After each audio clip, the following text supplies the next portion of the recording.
Assalomu alaykum vatandaşlar. Mustaqillik yolda izlanish programmamizning 12-soniga hoş geldinglar. Bugungi programmamizga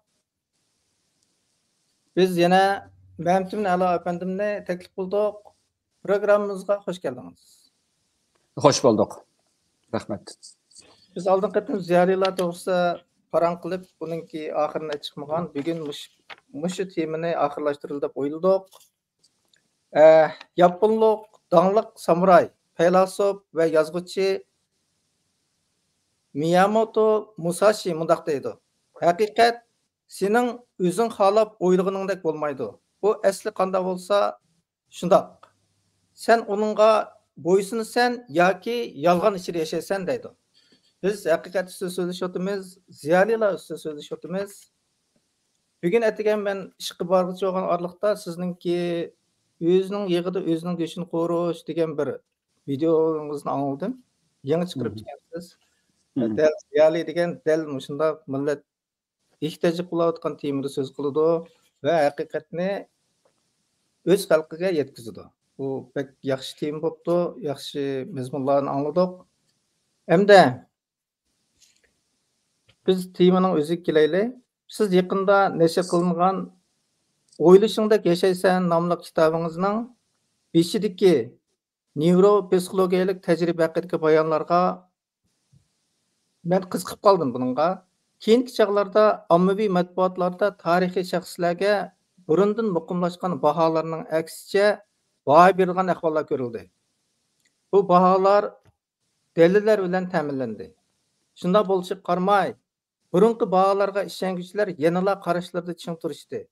Gerçi hech qanday dalil bo'lmasimi? Bu xil ahvolni nevropsixologiyalik analiz qilib bera olamsiz? Masalan, Ahmadjon Qosimning qahramonligi, doirligi dalilsiz. Uning jumuriyatni satqanligi, munofiqligi dalili 11 bitim. Men bu ahvolni yilqi O'zbekning Germaniyada to'gi yo'qligi haqidagi aniq uchurdan keyinmi yanala uzil kesil holda to'gi yo'q demasdan bor yoki barliq ehtimolini qurib chiqishga o'xshatdim. Bu o'xshatishim to'g'ri bo'lsa, Uyg'urlarning dalillariga qoyil bo'lmasdan o'zining burundan kelayotgan bahosidan voz kechmasligini shu usul bilan tushuntirib bo'larmikin deb o'ylayman. Shunaqa bir bek yaxshi savol ham murakkab savol bu. Birinchisi men o'zim parchalab javob beray buningga. Bir necha nuqtalar bor ekan buning ichida. Birincisi haqiqat to'g'risidagi shu yaponiyalik samuray va psixolog kishininki so'zida albatta masalan biz ziyolilarni haqiqat izlaguvchi, haqiqatni so'zlaguvchi, haqiqat uchun tug'uvchi va haqiqat uchun qurbonlik berguvchi shaxslar sifatida ko'ramiz.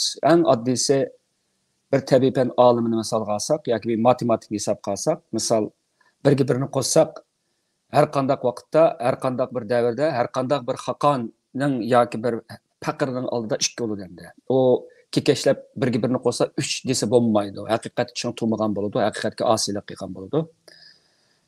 Shu ilm fanda aks etgan bu haqiqat qarashi ziyolilarningki boshqa sohalardami aks etish kerak deb qaraymiz.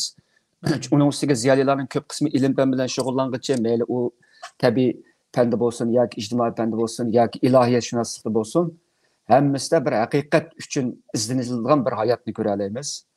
Shu sababdan haqiqatga sahib chiqmaslik yoki haqiqatni ko'rsimi sukut qilib olish yoki haqiqatga qurbonlik bermaslik qatorliqlarning hammasi ziyolilikqa xos bo'lmagan, yot bo'lgan qilmishlar turiga kirdi. Bu jihatda men shunday qarayman. Hamda ikkinchi bu savolning asli yana bir savol, hamda shu meningki yaqinda nashr qilingan shu kitobimda, masalan, O'ylashingdek yashaysan degan kitobda buni aytib bir muhim bir uchurlar bor. Men bu kitob to'g'risida hech qanday bir inkasni anglamadim. Tunji qatim bu savolni ko'rdim, ham xush bo'ldim. Albatta bu kitobninki o kadar qadrlanmaydiganligini men bilatdim yozgan vaqtim. Chunki birisi sal o'zi ilmiy asar bo'lsa, sal zerikishlik yerlari bor, ammo tafakkurga oid gap, qisqacha desam. Bunun da dastlabida men shu neuropsixologiya olimi sobiq Sovet Ittifoqininki Luria degan bir mashhur bir neuropsixologninki 1930-yillari O'zbekistondagi yiroq yezillarda olib borgan dala tashkilotini asos qilgan. U bu orqali sanoatlashdan burungi jamiyatlar, masalan, dehqonchilik, chorvachilik jamiyatlari bilan sanoatlashgandan keyingi jamiyatlardagi kishilarningki fikr qilishida, tafakkurda qanday o'xshashmasliklarning bog'liq to'g'risida bak cho'nqur tadqiqotlar bo'lgan. Bu tadqiqotlarning birisi, hamda oddiy desam, bu Luria xuddi ma savolda deyilganidek dehqonlardan bunda bir oddiy savol so'raydi. Masalan, Germaniyaning hech yerda tugi yo'q. Myunxen Germaniyada. Unda bo'lsa Myunxenda tugi bormi deb so'raydi. Shuning bilan bunga javob berayotganlar ko'pincha ehtimol tugi bo'lishi mumkin. U yerda qozoqlar qirg'iz bo'lib qolsa tugi bo'lishi mumkin. O'gandek taqqa zanjiralqa javoblarni beradi-da.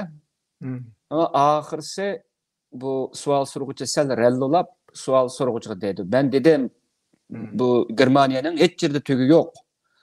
Myunxen Germaniyaning bir shahar mı desa dedi. Unda bo'lsa shu Germaniyaning ishlik bo'lgan bu shaharda tugi bo'lamdi, bo'lmamdi desa, u yana gap yo'rg'ildi bu yerda. Paketni oldiga tashlab turibsizmi-da?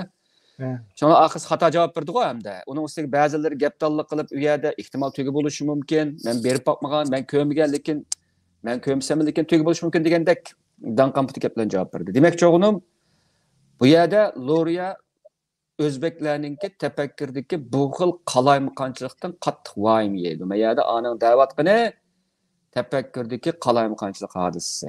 Men bu kitobda buni logikalik nuqtadan chiqib turib tafsiliy analiz qilgan.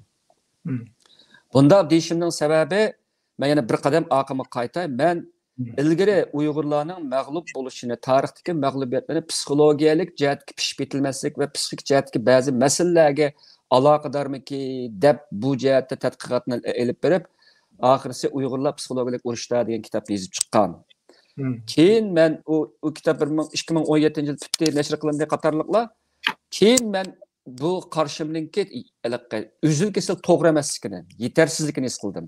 Abadi do'q ziyoli haqiqatni haqiqat topgan vaqtimizda toki hamda o'zimiz haqiqat deb qaraganda topqishcha izdirimiz, to'xtamaymiz-da. Men o'zimninki qarshimninki to'liq amaliyotga uyg'un emasligini his qilgan ekan, bir qadam ilgirlab, oxirida Uyg'urlarning mag'lub bo'lishining sabablarininki asos, ya'ni tafakkurdagi qalaymaqonchilikqa mujassamladim. Mayli biz liderlerimizden alaylı, mayli biz başkalardan alaylı, bu yerda bir tefekkürde bir xil qalaymaqonchilik. Ben bunga bir misol keltireyim.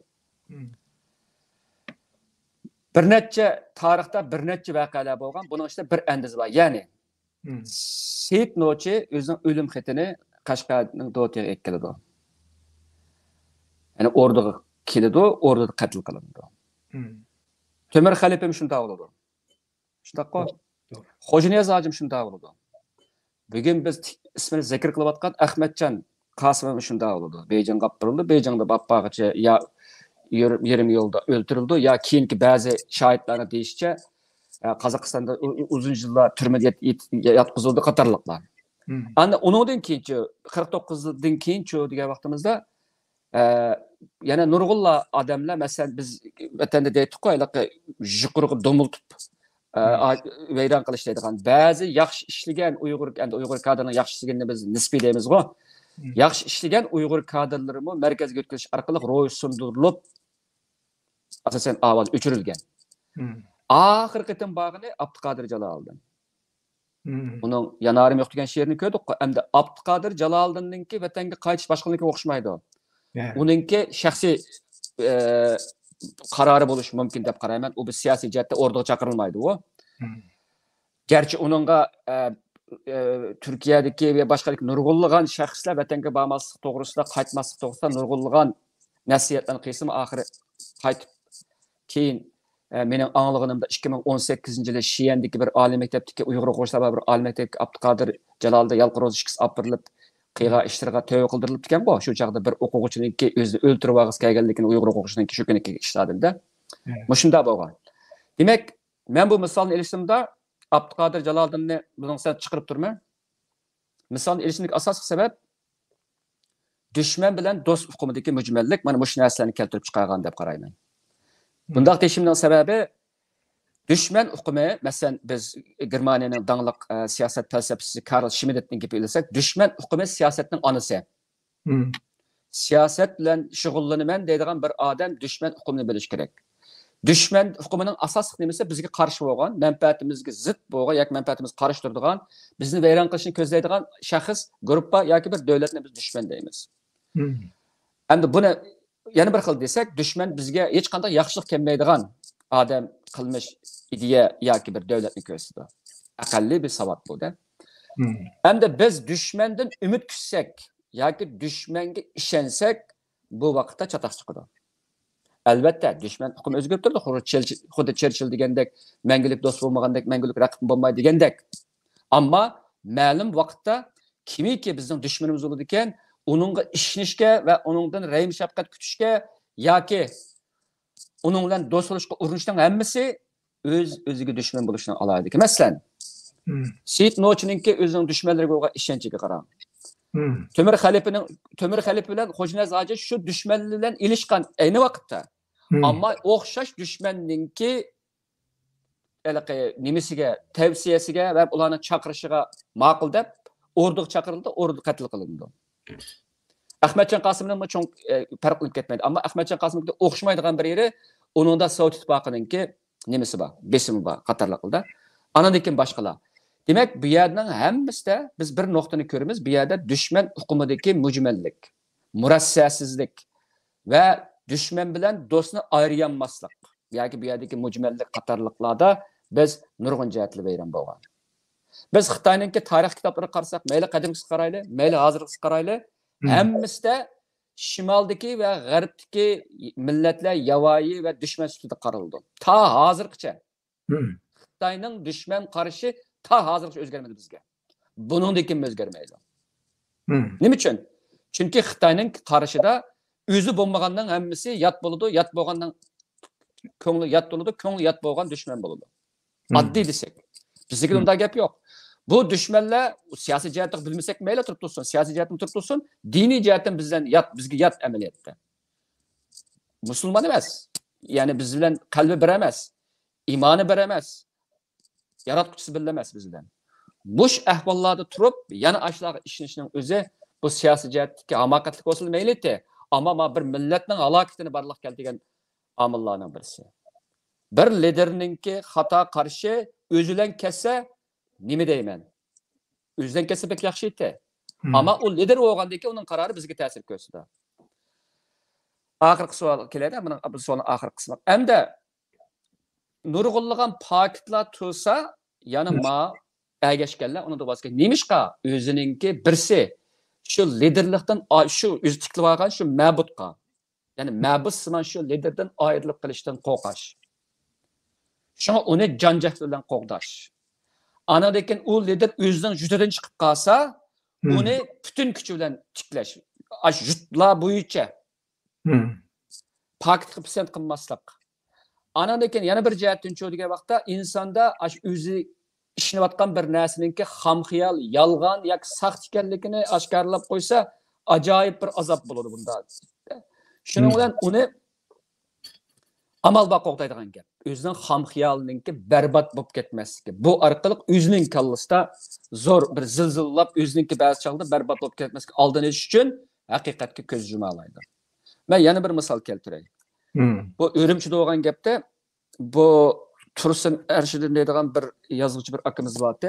95-yilmi bizningki men shu xalq nashriyat ishlari vaqtimizda bizning ishxonamizga kelib Lutfullo Mutallibni maqtadi-da. Shu yerda men bu odam bilan munoziralashib qolgan. Lutfullo Mutallib sotqin degan men shu chaqda ishxonada bir 3 odam bor edi shu chaqda. Chunki uning jungo degan she'rlarini o'qisangiz yo'q qilasiz masalan. O chaqda u qadar ichib deyanmagan o gaplarni, ammo sotqin deb turgandim. O adam uni tadqiq qilgan odam ekan. Şu bir kitap için mi kelibdi ekan, shu bizning nashriyat shu vaqtida. Men paket ko'rsetsam unutmagan shu chaqda.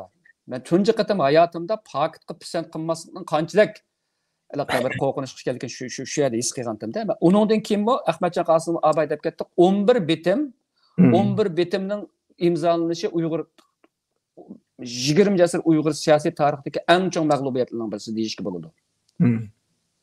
Mushunda bir ishda boshchilik qilgan va mushunda ishda arsilmagan va xalqni mushundaq bir ishning oq qo'yitiga boshlab oxirisi bizning mush kunga kelishimizdan bir sabab shu 11 bitimdan boshlanadi deb qarashga bo'ladi. Boshqalar uni Yalta yig'iniga bog'lab oldi ekan. Yalta yig'iniga bir mabdullik va bizning ba'zi tarixchilarimizda men hayron qoladigan. O mabdullik uningda emas, 11 bitimdan boshlanish kerak asli. Chunki burilish xarakterli taslimchilik ham bizningki mag'lubiyatimizga qo'l qo'yish 11 bitimdan boshlangan. Buning oldida Balning mushunga qo'l qo'ygan va mushunga qatnashganlar hammasi amaliyotda xalqning oldida javobgar bo'lish kerakdi. O'zining shu vaqtdagi shu jinoyatlarga javobgar bo'lish kerakdi. Hamda buni hozir desak yoki mush mayli Lutfulloh Mutallib bo'lsin yoki bu Ahmadjon Qosim bo'lsin, yana boshqalar bo'lsin, biz to'g'ri bizning hech qasimizninki yurkimiz bir ma'budning g'ulab tushishdan xo'shlab ketmaymiz.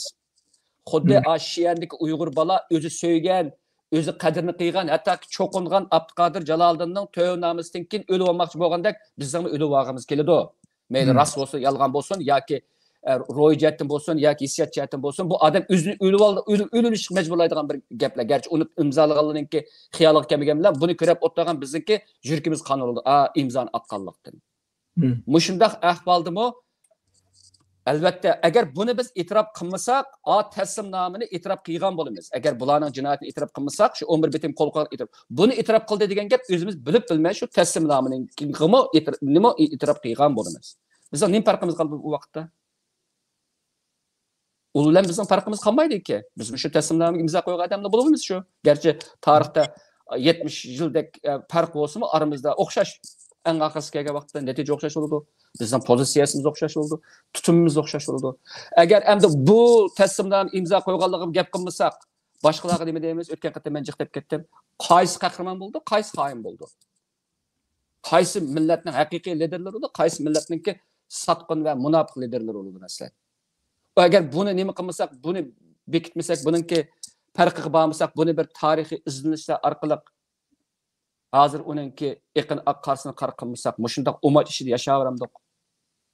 70 yilda ortiqmada yashadik. Kimni qahramon qilishini bilmay, kimni xoin. Albatta, ko'pimizning bor qahramonimiz kallimizda, ammo ba'zi vaqtlarda pakitlarga kelgan vaqtimizda uni qabul qilmaslikning o'zi shu vaqtdagi tarixiy xatoliklarga sherik bo'lishdan derak berdi. To'g'ri. Mening hozircha gapim tugadi bu savolga. Rahmat. Bu tarixiy qahramonlarga baho berish bek muhim. Mening bir esimda qilishcha o'rta maktabda bizga bir raisini ilib borgan. Sen hammadan bek kimga cho'qinsan deb Turkiyadan kelganlar sinfdagilardan raisini olgan chog'da Ahmadjon Qosimov birinchi chiqibdi ekan. U vaqt sharoitda biz buni uqmaymiz deyli, hamda bizningki sharoitimizda. Hamda hozir biz chet elga chiqdik, boshqa nima uqdik, bilish imkoniyatimiz bor. Dalil bor. Dalil turib yana osh chog'dagi o'xshashlar, xuddi bizning to'liq o'tirib 2-sinf sinfdagi vaqtdagi o'xshashlar bir inkas qaytarsak, demak bu xato bo'ladi. Agar dalil bo'lmasa, bizning bilishimiz xalqning yaratib bergan ma'budi shaklda shu Ahmadjon Qosim bo'lgan bo'lsa-da, o chog'da mayli. Biz bilmadik-da. Bu hech kim o'zining yaratilgan o'zining qahramonini qo'llab tushishni xolamaysiz degandek. To'g'ri? Hamda O'zbekistonda ilib berilgan ilqi nevropsixologiyalik tajribada sınaqqa qatnaşqıcı savadsız kishi edi. Savadsız bo'lganligi uchun ba'zi anqiralmasliqlarningki bo'lishiga ko'zim yetadi. Ya'ni u kishining bilolmasligida o'ziga loyiq tarafi savadsizligi.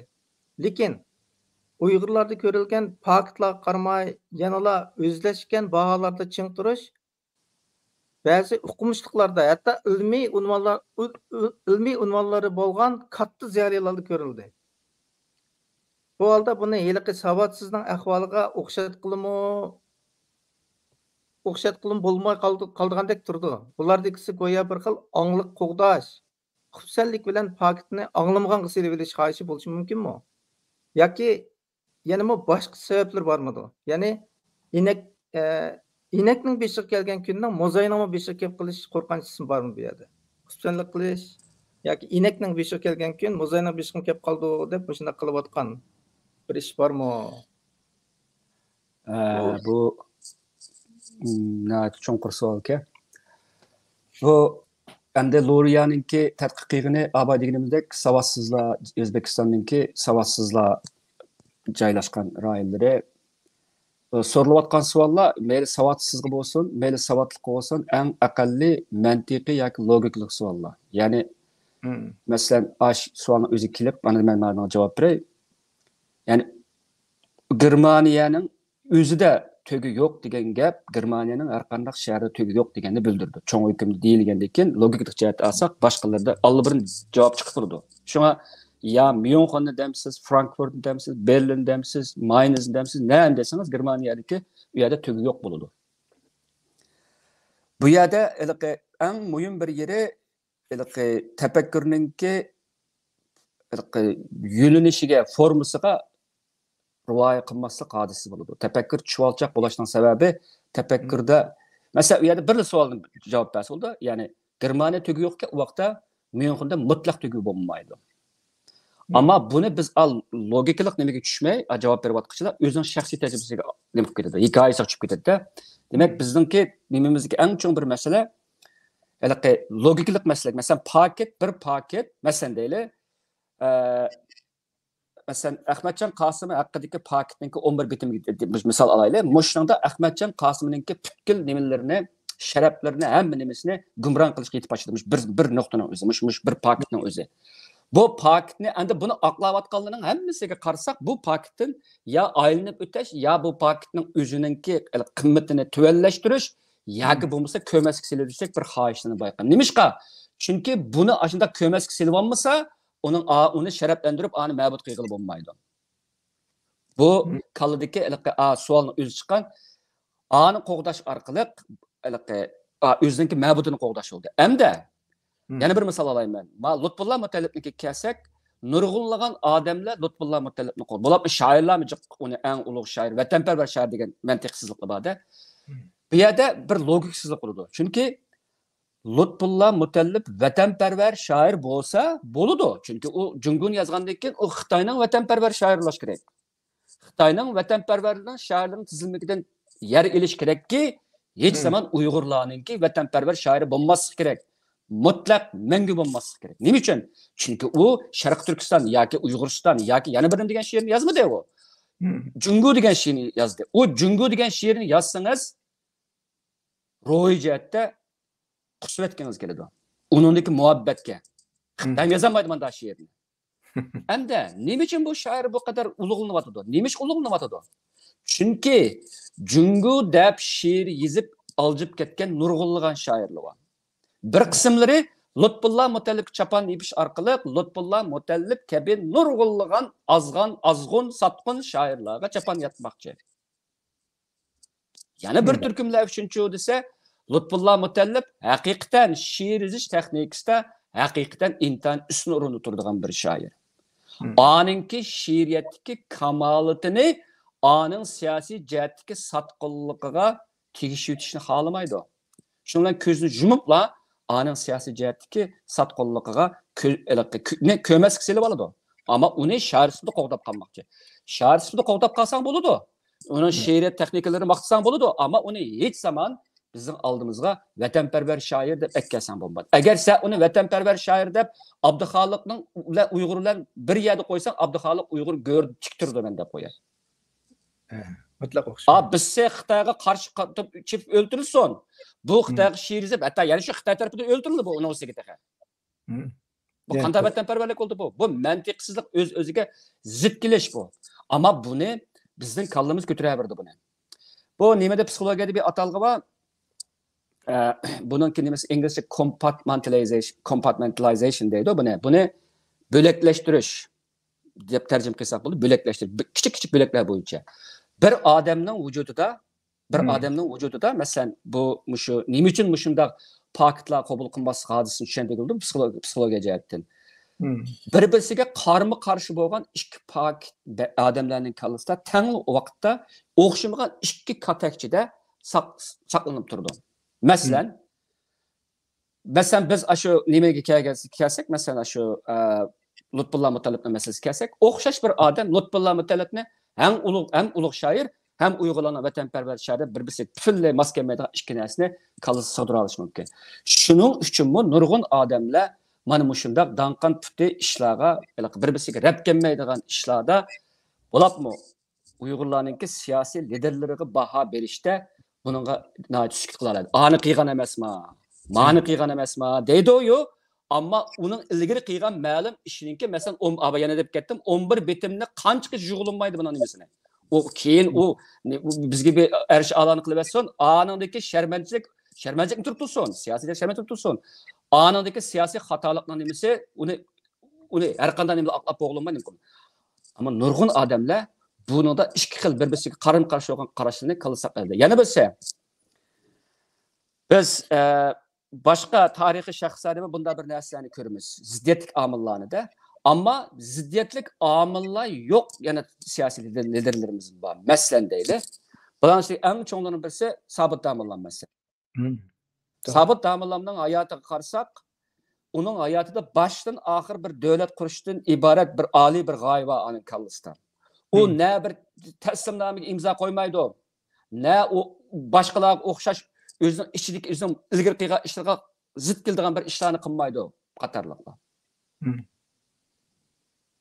Şuna u biz başqa dairələrə bərbərgə vaxtımızdakı ziddiqliyi bilan ma'u Sobit Damollarning vujudida gavlanadigan ma'qul ahvolni ko'rsak, biz qaysini tanlashimiz kerak bu yerda? Albatta, Sobit Damollarga tanlashimiz kerak. Chunki bir siyosiy ahvolda mayli bizning kallamiz qanchalik narsani bo'laklashtira olsin, o'tirib tursin, ammo bir siyosiy liderning vujudida bunday bo'laklashtirish mavjud bo'lsa yoki ikki bir-birisi qarab-qarshi bo'lgan narsa mavjud bo'lib qolsa, bu xalqni qaymoqtirdi. İsa Yusuf Alaptekinning hayoti to'g'risidami, masalan, G'ulom Osmon Yag'im akamiz nayt obdan misollarni berdi. Men bu texim to'xtalmoqchi edim. Buning men turkcha kitobni keltiryapman. Mening turkcham yaxshi bo'lmag'achqa qancha ko'chini chiqarayim bilmayman. Ammo buni G'ulom Kamno degan gaplari intayin paketliq. Intayin paket, o paketni boshqa yerdan topmaganki buni. O'sha o'zining kitobidan ilayotgan narsa, yozilayotgan narsa. Xuddi men Seyfiddin Azizning gaplarini bütün hayatdagi ishlarining xatoliklarini men o'zining kitobidan aslimsin og'rimdagi gap bu. Hamda İsa Yusuf Alaptekinninki afsonaviy liderda Turkiyada ko'tarilishi u bu qatorliqlar maqshunam ko'tarilsin deyli. Uyg'urlar shu vaqtda 70-80-yillarda Uyg'urlarni tunishga ochiq shaxs bo'lsinmi deyli. Oxirisi nim foydasi oldu bizga. Uning ilgari o'tkazgan xatoliklari, uning ilgari siyosiy sharmandachiliklari bizni o kadar zor balay afetlerine ep geldi. Onu neymiş oylamayımız biz. Neyim için biz keyinki, elbette bir yer pişayman abılım var, ya ki azırak bazı özgürlük kalkandı, ben insanın ki pişayman kalkanını bilmeyim ben. Bazı vakitte bazı siyasiler, bazı işlerini hayatına aksa yaxşılaşıp tırışıp biliş mümkün. Ilgari xatoliklarni qilib. Bununla qarash kerak. Qanchalik tuzitildi? Aslidagi zaxm qanchalik azaytildi yoki ba'zi chaqda o zaxm azaytilmaydi. Çünkü o tarixda bir narsa bo'ldimi, ketdi. O qaytalanmaydi, ammo uningki ta'siri davomlashadigan gap. Shunga biz bunda qarasak, bizningki liderlarimizningki siyosiy tafakkurdagi mana shu bejirishsizlik yoki nurg'unlagan qalamqonchilik va qarim-qarshilikqa to'lash va oldida qilgan gapi bilan keyingi qilgan gapininki farq bo'lash, qilmishida farqlash qatorliqlarning hammasi bizning siyosiy davoimizga intayin ichish ziyonlarni olib kelgan. Hamda Loriyaning kitobi tadqiqotiga kelsam, bir millatningki a'zolarida tafakkur jihatda xatolik bo'lsa, u uning hayotiningki o'zining hayoti bilan bo'ladi. Ammo bir millatning beshidagilarning tafakkurda ochqishli xatolik bo'lsa, bu butun millatning beshiga baloy ofat olib keladigan gap. Bu tafakkur bek muhim. Mening Loriyaning o tadqiqoti tushuvchiga yerim O'zbeklar bilan Uyg'urlarning cho'ng farqi yo'q. Biz asosan ba'zi Uyg'urlar, O'zbeklar, Uyg'urlar bir millat deb qaraydi-ku. Mayli qanday bo'lsin, O'zbeklar bilan Uyg'urlarning siyosiy turmushda kultural alayliklarda asosan cho'ng farq yo'q. Mushundaq ahvolda O'zbeklarningki ashu savodsizlarning qilayotgan tafakkurlar Uyg'urlarning qilayotgan tafakkur o'tirsida cho'ng farq yo'q. Cho'ng farq yo'q. Şuna Uyg'urlarning bu siyosiy liderlarininki, diniy liderlarining o'zining tafakkuriga nazar sab qo'yishini men tavsiya qilaman. Chunki bu bizning tafakkurimizda nurg'ulg'an kasalmandliklar bor Uyg'urlarninki. Hozir bu gapni azvalab deb ketishning hojati yo'q. Biz bir qirg'inchilik ketayotgan millat o'g'a vaqtda buning endi men faqat diqqat qilishni tavsiya qilaman, ammo ishkilab ketishni xohlamayman. Ilm kitobda buni jiq ishkilab ketmadim. Ammo bizningki avomninki millat beshidagi shaxslarninki tafakkuridagi tuturuqsizliklar, qarama-qarshiliklar, egizpasliklar va boshqalarni bayqishi intayin zarur. Intayin zarur. Hem bunu içip taş, paketlarla içip taşıp intayin zarur. Bu bir ikki odamning ishi emas, intayin muhim. Aba dedik ku, liderninki xatolik o'zidan ketmaydi. Millatning beshiga baloy afat chechadi bunda xatoliklar. Bu tafakkurdan bo'ladi. Anandan keyin psixikadagi masalalardan bo'ladi. Qo'rqinish deymiz, tashvish deymiz, boshqa omillardan bo'ladi. Mana bu ikki omil tafakkurdagi chuvalchaqlik va psixikadagi pishib bitilmasi qatorliqlar butun millatning beshiga chiqadi. Agar biz hattoki biz boshqa turib tursin, Xitoyning ashaddiy liderlari qarasak, ularning hayotida tafakkurdagi ma'lum jihatdagi cho'nqurlik va uzoq ko'rarlikni bayqaymiz. Mao Zedongni alayli, Mao Zedongning tafakkurdagi alvassimon bir xil kelgusini ko'rish kelgusini planlash bor. Stalinniki qarayli, unikidimi bor. Boshqa liderlar qarasak, Bismarckniki qarayli, yoki hattoki o'zimizning tarixidan ilib bersa, O'g'izxonniki, O'g'iznamidagi O'g'izxonlarniki qarayli. Bir lider deganninki tafakkur anda buyuk bo'ladi. O'zining xalqininki baxt saodatini necha asrlar oldiga saptirib o'ylaydigan bir narsa bo'ladi. Shunga bularni lider deymiz.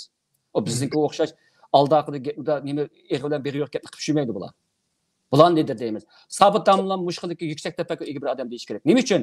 O bir millatninki mustaqil bo'lmasa vayron bo'lganligini, davlati bo'lmasa xuddi qamqoqdek shamolda, bo'ronda to'zib yo'qaydiganligini ko'rganlik uchun chamining yetishicha sharoitning o kadar nacharlıqqa qaramay bir davlatninki bizga bir yo'lini qurib ketdi.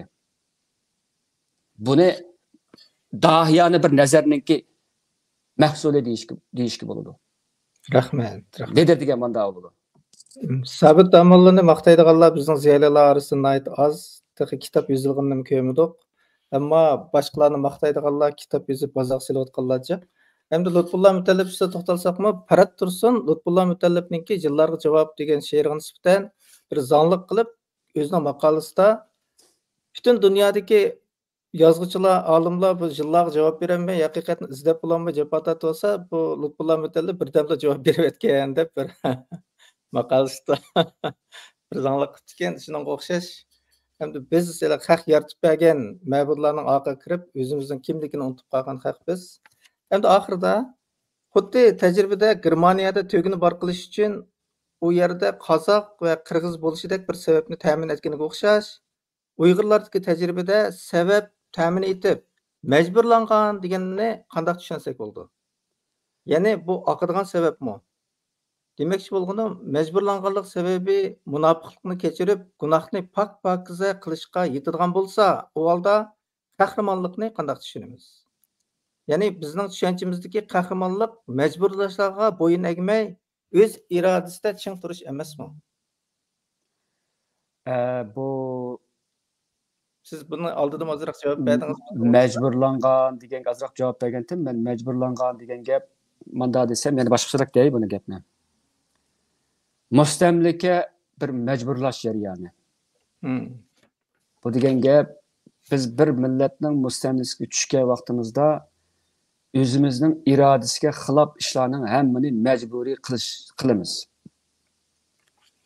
Bu cho'ng jihatdan sharoit hammamizga o'xshash. Agar biz majburlangan ishni qilmasak, uningga bo'yintovlik qilsak yoki uningga qarshi tursak, u vaqtda biz qirqib tashlanamiz. Endi bu o'xshash bir tutum, siyosiy tutum hammaga o'xshash bo'lganda, ammo shundoq ahvoldami shu majburlangan shu sharoitda majburiyatga qarshi chiqqan yana nurg'un odamlarni ko'ramiz. Bundaq bo'lishining sababi nurg'un odamlar majburlanishga tigi-tigidan qarshi turdi.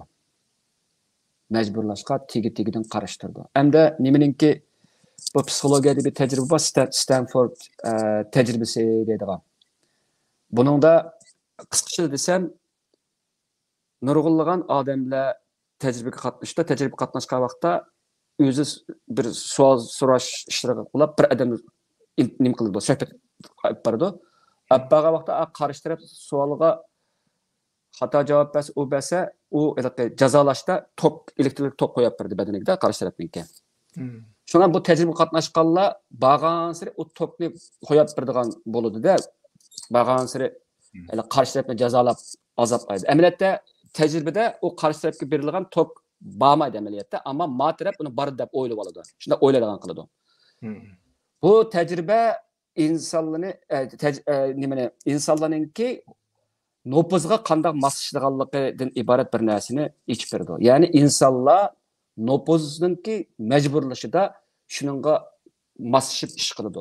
80% adam şunda iş kılıdı. Çünkü bunda deyişinin 80% deyişinin sebebi bu tecrübe başkalar tarafından mu kayıt kılınış arkalık insanlarınki bolap mu formu keygen buyruk kıldığan birlikte nopuzluk bir sisteminin içindeki adamların gepini qattiq anlaydiganligini bildirdi. Bu Şarkı Türkistan'da şunda bolgan. Yani Şarkı Türkistan'da bir türmege okşatsak, bu yerda bir tüzüm var, gündü paylar var da, qağa uyg'unlaymiz mahbusemdi bu yerda. Şunda bolgan vaqtida u biz emas, bizdek bundaq nemaga tushadigan, bu rejimga tushgan, mustamlikaga tushgan xalqning ko'pinchisi shunda qiladi. Bu bizda unda emas. Ammo shuning bilan bir vaqtda bu yerda şu rejimge, şu masışqa, boysunuşqa qarşı turadigan adamlar abayman deganimdek chiqadi. Aman chiqadi bundaq adamlar. Hamda biz o'tganda men buni azroq tilga o'tib ketdim. Masalan, Lutfullah Mutalib bilan Abduxoliq Uyg'urni ham Mamtil Apandini selishtirishga bo'ladi. Lutfullahni matarab qo'yib, Mashkelani matarab qo'ysak bo'ladi. Ondan keyin biz 49dan keyingi yillarda biz o'xshash bir maktabda, izchillar maktabida o'qigan Seyfiddin Aziz bilan Abduqodir Damullamning o'g'lini Abduz Maqsumni selishtirsakmi o'xshash shunday bir nima chiqadi. Her ikisi sharoit o'xshashdi. Her ikisi iqlimga qarshi tursa, besh keslatdi. Onun işte bir şey qarshi biz qarshi turmay shunga xizmat qilib, azroq amalli bilan bo'ladi. Eng oxirisida dushmanining nazorat ostida yashaydi. Yana nurg'unlagan bizningki nurg'unlagan isil ziyolarimiz bo'lgan. Bu ziyolarimiz ana vaqtning o'zida Xitoyga qarshi she'r yozolmasa, Xitoyni madaliyadigan she'r yozishdan o'zini to'xtatib, qalamini tashlab o'tgan odamlarni men bilaman. Nurg'unlagan odamlar sukutni tanlagan. Chunki haqni so'zlash mumkin bo'lmagan vaqtda, haqni yezib e'lon qilish mumkin bo'lmagan vaqtda qalbimizda haq uchun noli ko'tarib qarshilik bildirsak bo'ldi. Bu biz bu islom dinimizning bog'i ba'zi chaqda safar bo'lib qolgan vaqtimizda namozni ado qilmagan vaqt safarda o'tirib namoz o'tib ketaverimizga shunga o'xshash bir gap.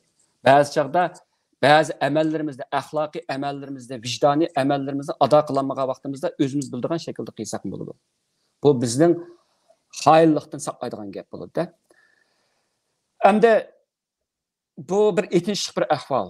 Masalan biz 49dan keyin biz Uyg'urlarningki hayoti, undan burunqisi o'xshash hayotda ki qarasak, beshini ko'targan, bo'y agmagan Uyg'urlarningki beshi asosan qirqilganligini ko'ramiz.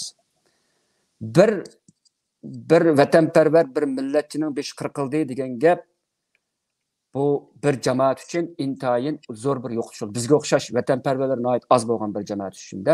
Bu bir cho'ng yo'qotish bo'ldi. Biz masalan 70 necha yillik mustamlik hayotida 3 avlod desek, 3 avlod yashadi desek, 3 avlodda bosh ko'targan, bo'y agmagan, nurg'unlagan ulug' odamlarimizni yo'qotdik. Eng oxirisini hozir yo'qotyapmiz.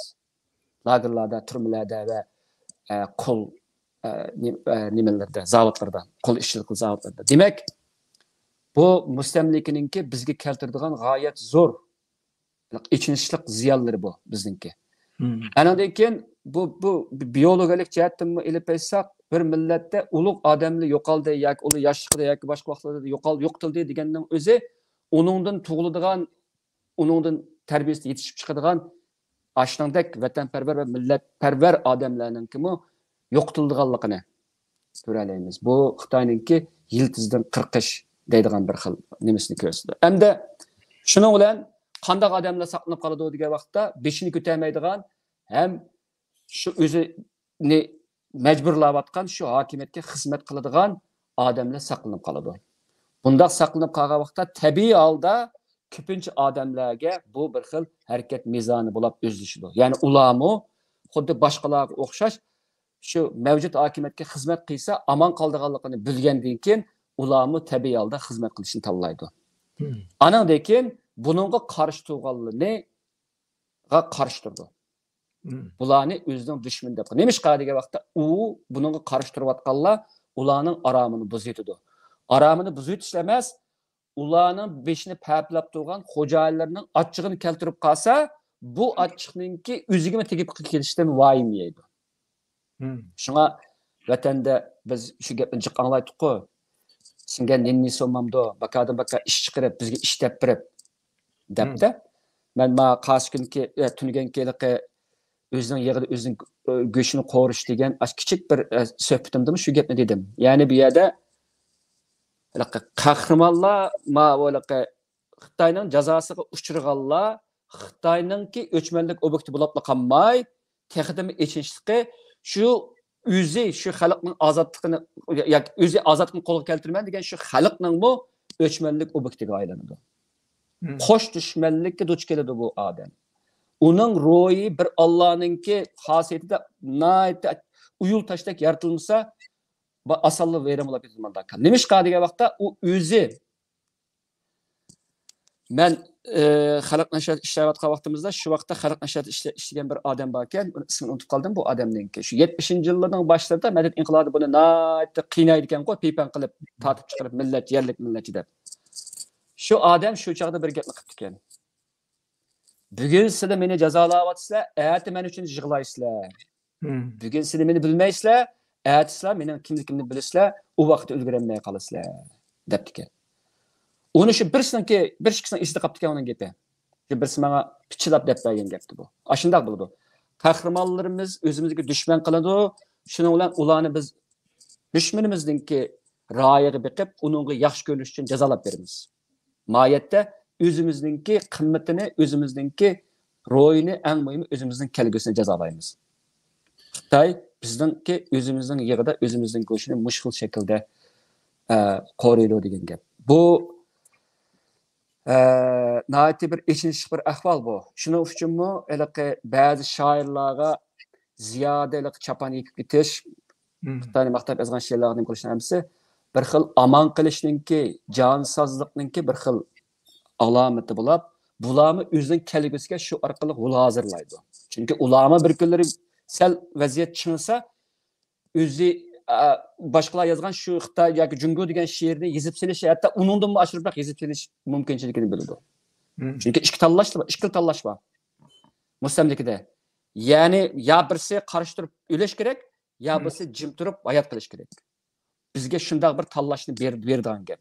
Shunga bu intayin ichinishlik bir xil holatdagi nayati bema'ni bir xil tanlashga kirdi ma'lum jihatga vaqtida. Bu tanlash bekli bema'ni.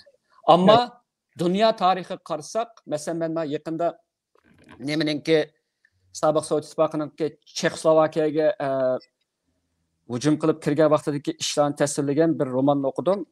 U romanning uyg'urchasi chidiqil bo'lmaydigan yengil takliflar deyilgan. Milan Kunderaninki. Bu romandami asosan Chexliklarninki ayni vaqtdagi shu sobiq Sovet ittifoqininki Chexiyaga yoki Prag kirgan, tanklar bilan kirgan vaqtidagi echinish ahvolini, uningdan keyin butun jamiyatningki o'zgarib ketganligini tasvirlaydi. Butun jamiyat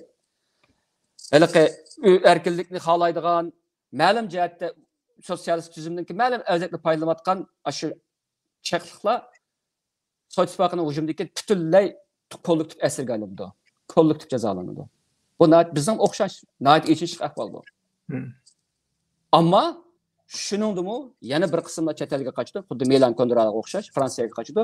Shu yerda o'zining qarshiligini davomlashtirdi. Yoki uning ichida ba'zilari qiyin sharoitlarda yanada bosh egmay yashaydi. Bu bosh egmaslik ehtimol bu vayron qilinishi mumkin. Ammo ma birsin ben millatninki tiz bitmas, bo'ysunmas, taslim bo'lmas ro'yini ifodalaydi. Bizning ro'yimizni yashitadiganlar garchi o'zining o'ldiganligini bilib turib, oldiga chiqib haqni so'zlaydiganlar. Biz ziyolilikning nima dedik-ku? Haqni huquqqa so'zlaydigan jasadga ega kishilarning bizning aramizda bo'lganligi. Bu bizning ruhimizni umidlantirdi. Gerçi aramızda milyonlagan odamlar sukutni yoki rejimga bosib yashashni tanlagan bo'lsa-mu, shunda anda sanda ko'rilib qoldigan buyuk irodalik bir kishilarning aramizda bo'lishi bizningki ruhimizni o'stirdi.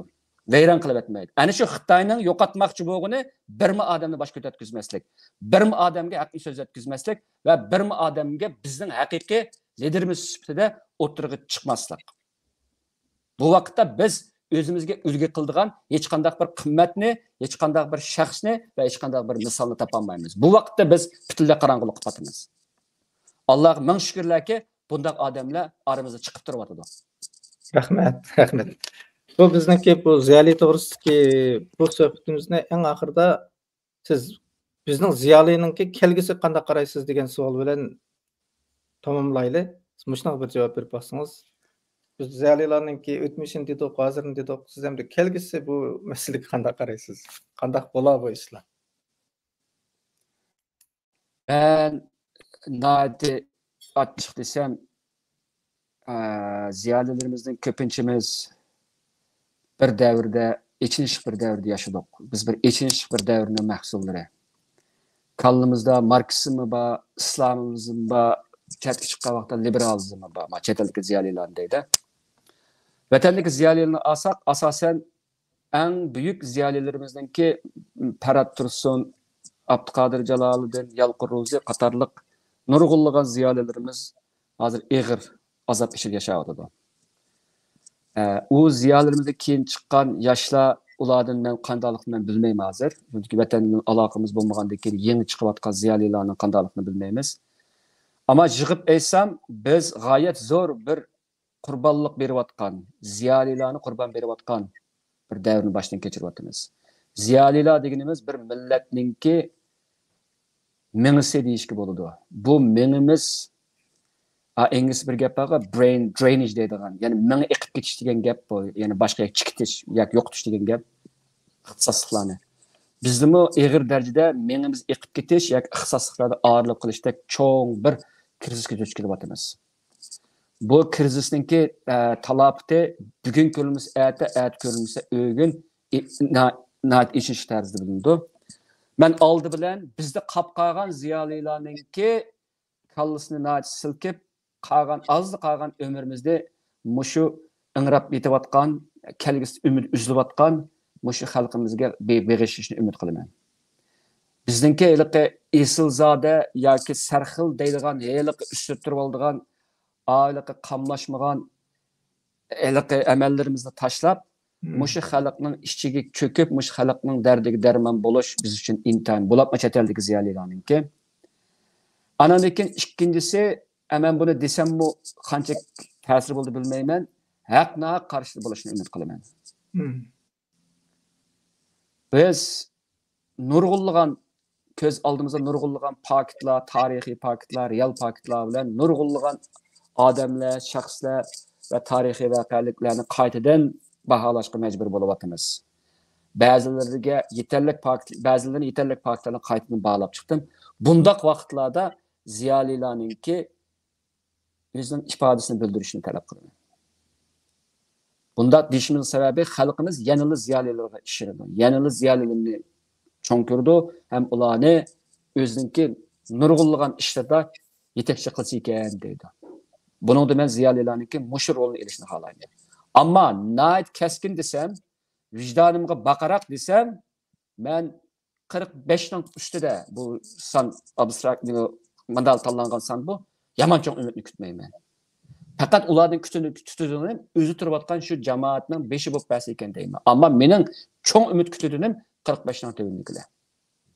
Bular haliq kommunizmninki, haliq chiprendi ideologiyalarninki ta'siriga uchirmagan, yoki azroq uchirgan va g'arbdimi bir qadar sog'lom bo'lgan ideologiyalarning ta'siriga uchirgan deb qarayman chetaldiklarninki.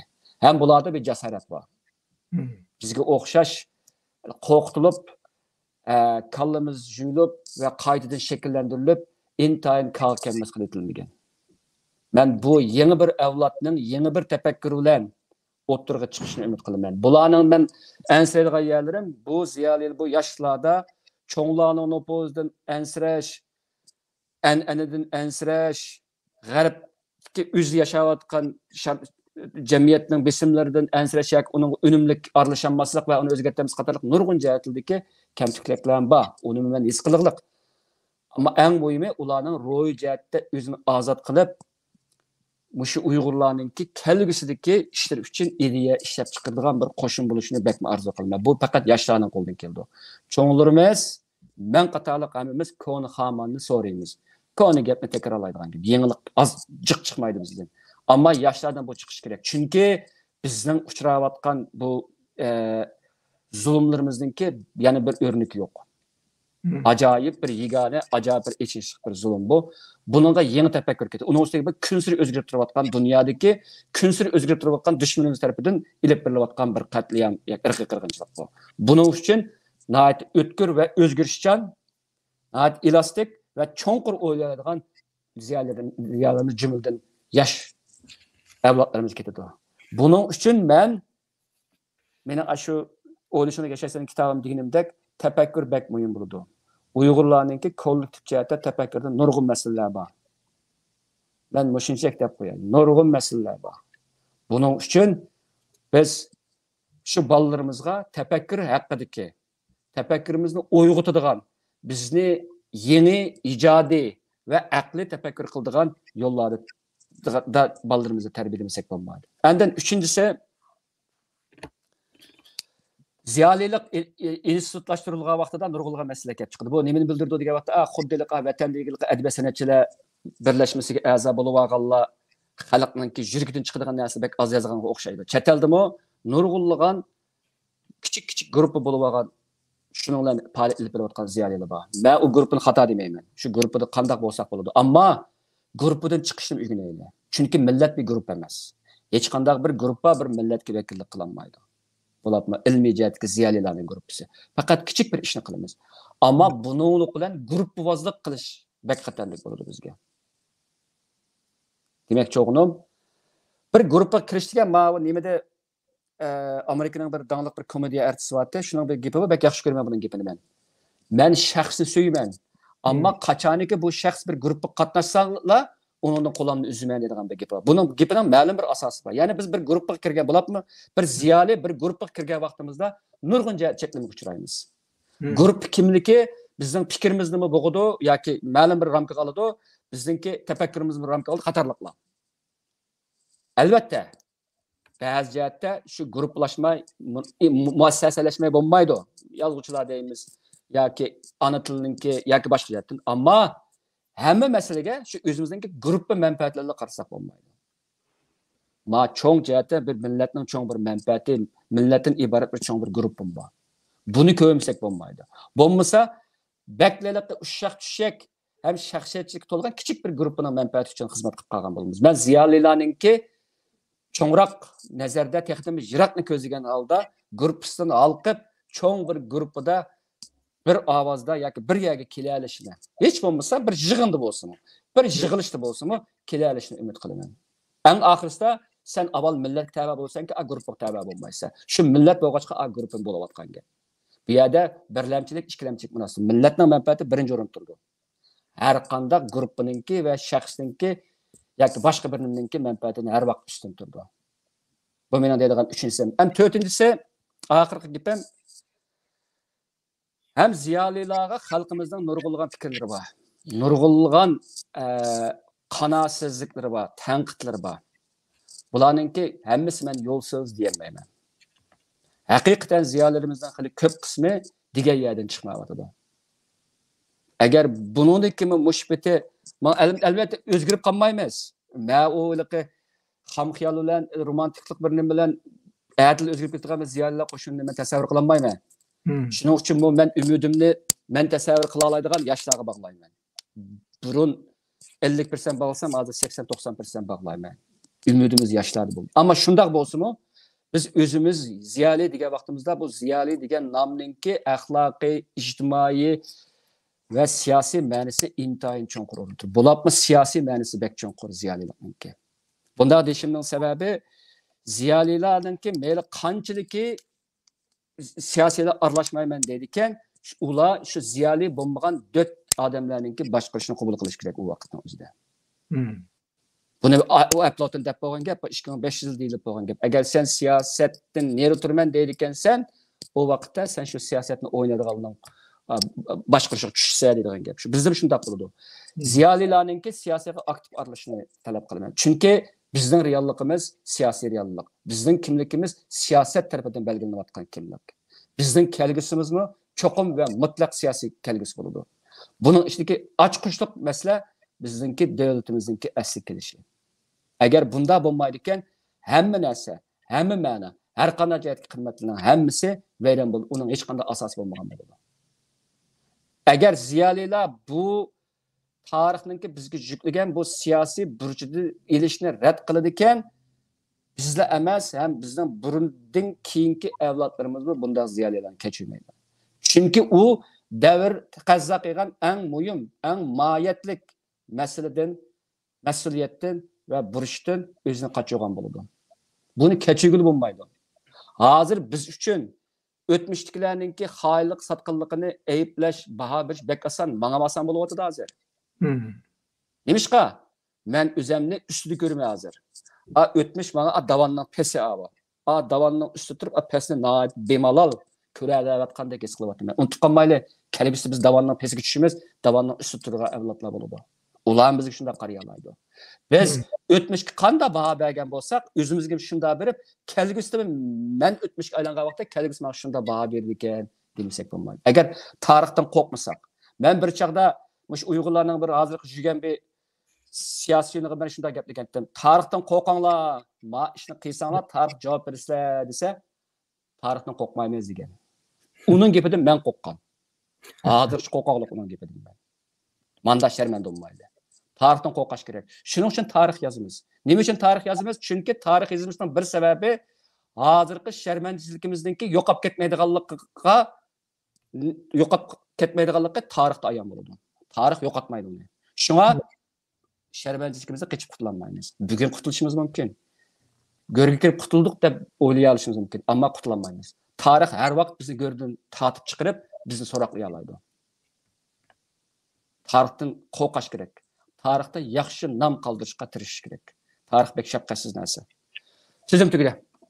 Rahmat. Oxiri bizningki bu ziyoli to'g'riliq suhbatimiz mushat oyoqlashdi. Mehtimnala efendimga ko'pdan ko'p rahmat. Kelar qatim biz davlatchilik va milliy manfaat degan temada Salih Xudoxo'r efendim bilan suhbat olib boramiz. Vaqt munosabati bilan boshqa gapni qilishning o'rni qolmadi. Hamma gapni Mehtimnala efendim deb bo'ldi.